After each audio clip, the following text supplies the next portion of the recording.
नमस्कार साथियों, Subodh GS academy के यूट्यूब चैनल पे आप सभी साथियों का स्वागत है, हार्दिक अभिनंदन है।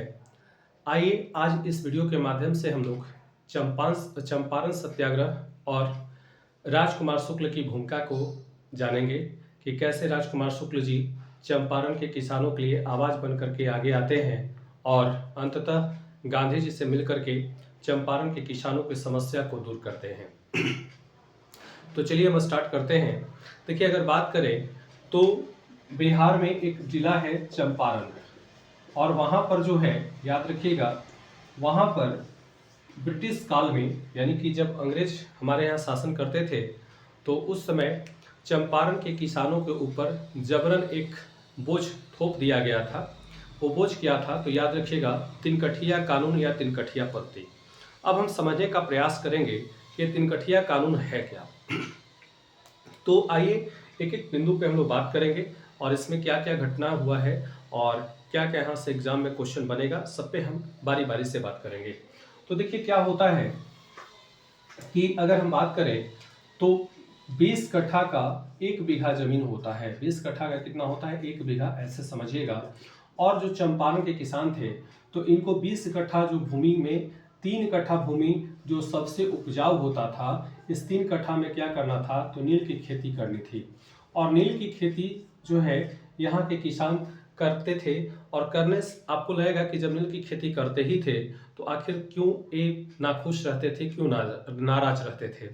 तो होता ये था कि जहाँ पर नील की खेती किया जाता है वहाँ की ज़मीन जो है बंजर हो जाता है, वह भूमि कृषि योग्य नहीं रहता है। फिर भी ब्रिटिशर्स के अत्याचारों को सह करके, उनके शोषण, जो ब्रिटिशर्स जो हैं किसानों को शोषण कर रहे थे, उस चीज़ को सहते हुए किसान जो है मजबूरी में खेती करते थे। और इन किसानों का हमदर्द एक वहीं के चंपारण के रहने वाले राजकुमार शुक्ल, याद रखिएगा, राजकुमार शुक्ल जो है कभी कभी सवाल पूछ लेता है, तो याद रखेंगे मुरली भरहवा, मुरली भरहवा इनका गाँव है, भरहवा। तो मुरली भरहवा के रहने वाले एक किसान नेता जिनका नाम था राजकुमार शुक्ल, राजकुमार शुक्ल, ठीक है, याद रखिएगा। तो राजकुमार शुक्ल जो है ये अकेले 17 वर्षों तक किसानों का आवाज बन करके अंग्रेजों से लड़ते रहे।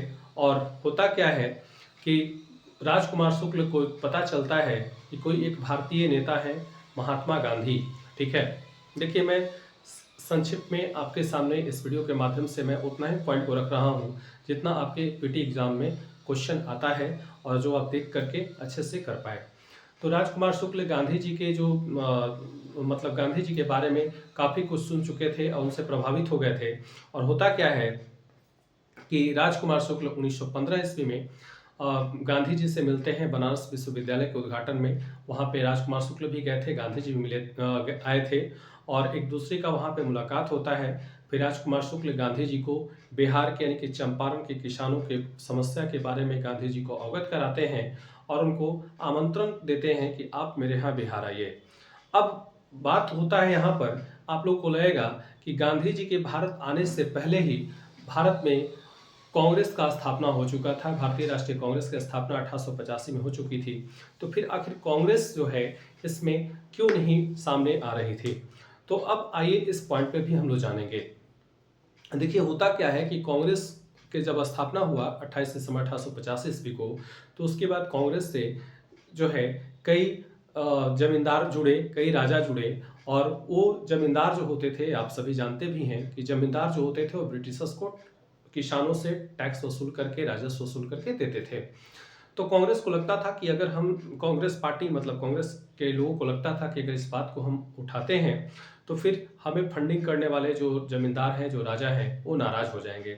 अंततः क्या होता है कि बेतिया के एक शिक्षक थे जिनका नाम था पीर मोहम्मद मुनीस, याद रखिएगा। बेतिया के एक शिक्षक थे जिनका नाम था पीर मोहम्मद मुनीस। पीर मोहम्मद मुनीस क्या करते हैं, तो प्रताप पत्रिका, याद रखिएगा, प्रताप पत्रिका, इस पत्रिका के संपादक करने वाले थे गणेश शंकर विद्यार्थी, याद रखेंगे, गणेश शंकर विद्यार्थी। ये सवाल पूछा जाता है कि प्रताप पत्रिका के संपादन कौन करते थे, तो गणेश शंकर विद्यार्थी। तो पीर मोहम्मद मुनीस क्या करते हैं कि इसी प्रताप पत्रिका में एक लेख छापते हैं या लिखते हैं, आप जो समझिए, ठीक है। और वो लेख जो है चंपारण के किसानों को किसानों की समस्या से जुड़ी हुई बातों को लेकर के थी। और जो बेतिया के थे शिक्षक पीर मोहम्मद मुनीश जब इनका लेख जब छपता है, तो इसको लेकर के फिर बिहार के ही नेता थे ब्रजकिशोर प्रसाद, डॉक्टर राजेंद्र प्रसाद जी के भाई थे, याद रखिएगा। और 1916 का जब लखनऊ अधिवेशन होता है, तो 1916 के लखनऊ अधिवेशन में, याद रखिएगा, कांग्रेस का लखनऊ अधिवेशन में ब्रजकिशोर प्रसाद जी क्या करते हैं, तो इस चंपारण के किसानों की समस्या को वहां पे रखते हैं। और 1916 के कांग्रेस अधिवेशन में यह फैसला किया गया कि ठीक है, इसके लिए जांच कमेटी बनाई जाए और जांच किया जाए।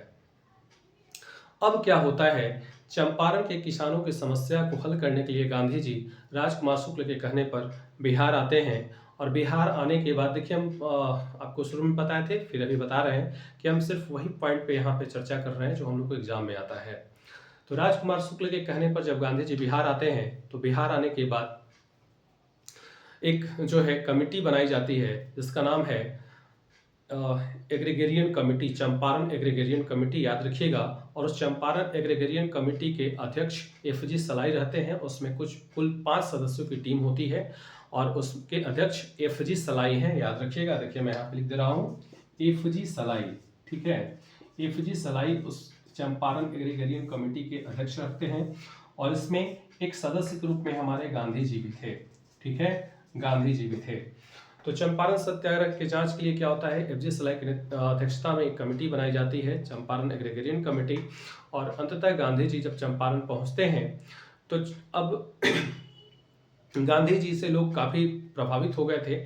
और शुरू में जो है गांधी जी को गिरफ्तार किया जाता है, लेकिन उस समय आप लोग को पता होगा कि प्रथम विश्व युद्ध का दौर चल रहा था और गांधी जी और अंग्रेजों के बीच अच्छा जो है संबंध था, क्योंकि गांधी जी के कहने पर प्रथम विश्व युद्ध में लाखों भारतीय महिला पुरुष भाग भी लिए थे।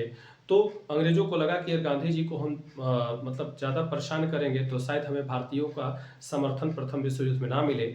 और गांधी जी को जब गिरफ्तार किया जाता है, उसके कुछ ही दिन बाद गांधी जी को छोड़ दिया जाता है। इस बात को लेकर के जो किसान का जो समूह था, उन लोग में और गांधी जी को लेकर के इच्छाएं जागृत हुई कि शायद गांधी जी हमारे लिए भगवान बन करके आए हैं, हम इनका समर्थन करना चाहिए। और इधर क्या होता है, गांधी जी को मारने का ब्रिटिशर्स के द्वारा प्लान बनाया जाता है। तो गांधी जी जहाँ रुके थे, तो वहाँ पर एक रसोइया थे जिनका नाम था बत्तख मियाँ।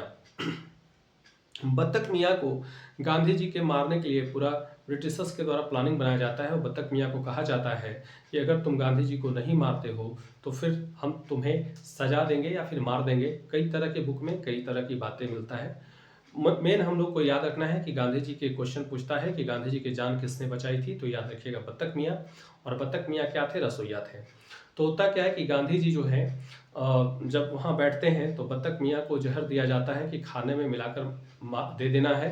कहीं खाना देता है, कहीं दूध देता है। तो दूध वाली कहानी पे हम चर्चा करते हैं। तो बत्तख मियाँ को क्या कहा जाता है कि दूध का गिलास ले जाना है, एक में जहर रहेगा, एक में नहीं रहेगा। और बत्तख मियाँ जब गांधी जी के समक्ष जब लेकर के गिलास जाते हैं, तो होता क्या है कि दूध का गिलास गांधी जी को देख करके और बत्तख मियाँ रोने लगते हैं और ऐसे भी दूध गिरा देते हैं। दूध गिरने के बाद एक बिल्ली आती है, बिल्ली दूध को पी जाती है। और बिल्ली जब वहाँ मर जाती है तो गांधी जी पूरे बात को समझ जाते हैं। और इस घटना से जो है अंग्रेज बत्तख मियाँ से नाराज होकर के बत्तख मियाँ को कारावास में डाल देते हैं।